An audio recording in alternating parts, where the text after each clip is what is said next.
Salut à tous et bienvenue dans cette deuxième vidéo de la série USSR Review, dédiée donc à des reviews d'optiques soviétiques. Aujourd'hui on va s'attaquer à un monstre puisqu'on va parler du TER 3S. Il s'agit d'un 300 mm qui ouvre à f4.5 et qu'on appelle sobrement le Photosniper.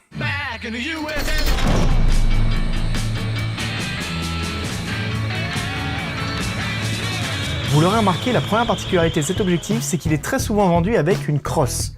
Cette crosse permettait donc d'accrocher votre boîtier zénith avec votre objectif directement dessus, ce qui rendait beaucoup plus facile la photographie animalière par exemple. Bien évidemment, il va de soi qu'aujourd'hui, en 2017, ça fait un peu désordre de se pointer avec ça dans la rue pour faire des photos par exemple en pleine manifestation. Là où le système de crosse est très ingénieux, c'est que comme vous pouvez voir, en fait, la mise au point s'effectue à un endroit qui est un petit peu atypique, qui est donc tout au bout de la poignée. Et du coup, le fait qu'il soit mis sur une crosse rend cette utilisation totalement ergonomique. Inutile de dire qu'en dehors, par contre, quand vous l'utiliserez monté sur un boîtier, ça peut devenir assez touchy de faire la mise au point avec cet objectif. Un autre point intéressant à souligner sur cet objectif, c'est sa bague de sélection de diaphragme. Il faut savoir qu'il y a un espèce de système de débrayage en fait, c'est-à-dire que vous allez pousser le petit curseur rouge jusqu'au bout, histoire de débrayer votre diaphragme. Vous avez une deuxième bague qui vous permet ensuite de choisir l'ouverture que vous souhaitez avoir. Et une fois l'ouverture sélectionnée, vous n'avez plus qu'à repousser le petit loquet qui est juste sous l'objectif, qui est poussé continuellement quand il est monté sur la crosse, et ce qui va donc fermer votre diaphragme. Il y a tout un système mécanique qui permet en fait de pousser un petit loquet sous le boîtier, qui va ensuite déclencher l'obturateur directement depuis la gâchette de la poignée. Enfin, quand votre mise au point est faite et que votre sujet est bien dans la ligne de mire, à ce moment-là, vous n'avez plus qu'à appuyer sur la gâchette et ça déclenche votre boîtier argentique.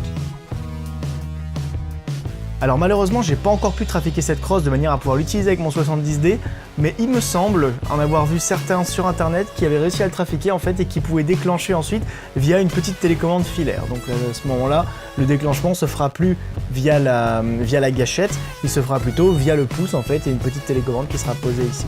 Donc peut-être que plus tard j'arriverai à bricoler ça et je vous ferai une petite vidéo dédiée. Parlons maintenant de l'objectif en tant que tel. Il s'agit donc d'un objectif qui était principalement destiné à la photographie animalière.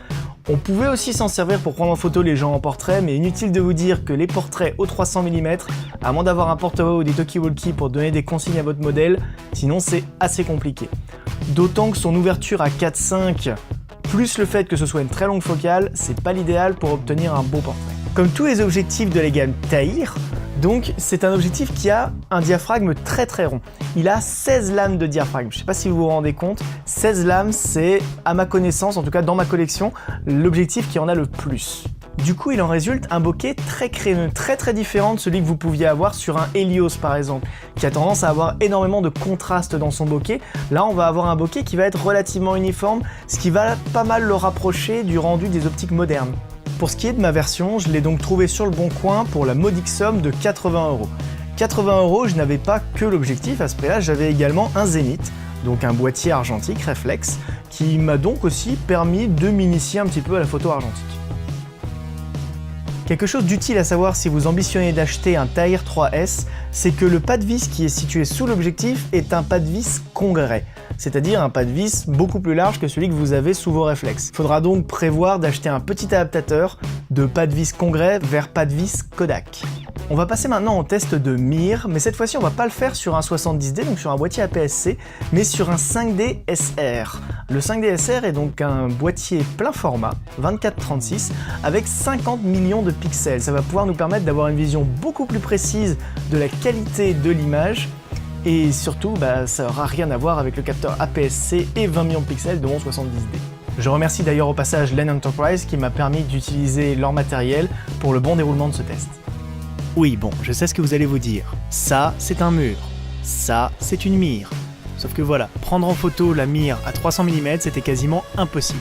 Du coup, j'ai pris en photo le mur qui était de l'autre côté de la rue, et vous allez pouvoir vous rendre compte que malgré tout, on arrive quand même assez facilement à établir la qualité de l'optique aux différentes ouvertures. On commence donc à pleine ouverture à f4.5. Et si je zoome à 100%, on peut se rendre compte qu'au centre de l'image, la qualité est presque excellente.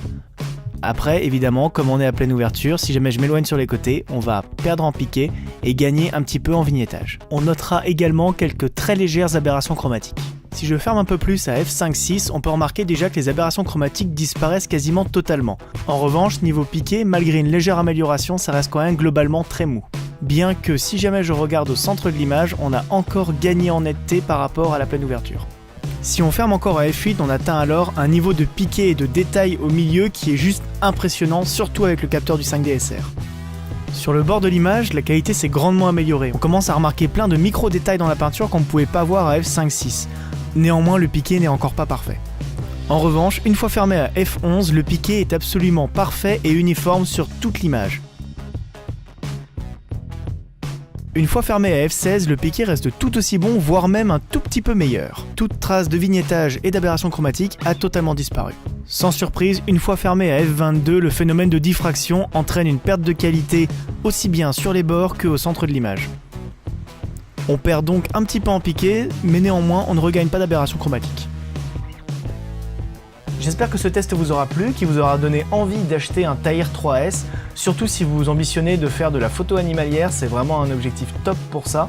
Que vous l'utilisiez à pleine ouverture ou même fermé d'un ou deux diaphes pour vraiment avoir un maximum de netteté, c'est une très bonne optique. J'ai pu l'utiliser quelques fois pour aller faire des photos d'oiseaux et vraiment il y a du gros potentiel avec cette optique là. Vous pouvez l'acheter avec ou sans la crosse. Après c'est vrai que si jamais vous n'utilisez pas un appareil photo Zénith, la crosse devient quand même un petit peu inutile et elle vous fait acheter un peu plus cher pour pas grand chose. Après la plupart des Tahir 3S se trouvent avec leur crosse malheureusement. Donc je vous dis à la prochaine pour un nouveau test d'optique soviétique, à savoir qu'il s'agira du Jupiter 37A. C'est l'optique la moins chère de ma collection, je l'ai dégotée à 20 € lors d'un lot sur le Bon Coin. Et honnêtement, même pour une optique à 20 €, elle s'en sort honorablement bien. Et vous pourrez voir du coup que le prix de l'optique ne reflète pas forcément sa qualité.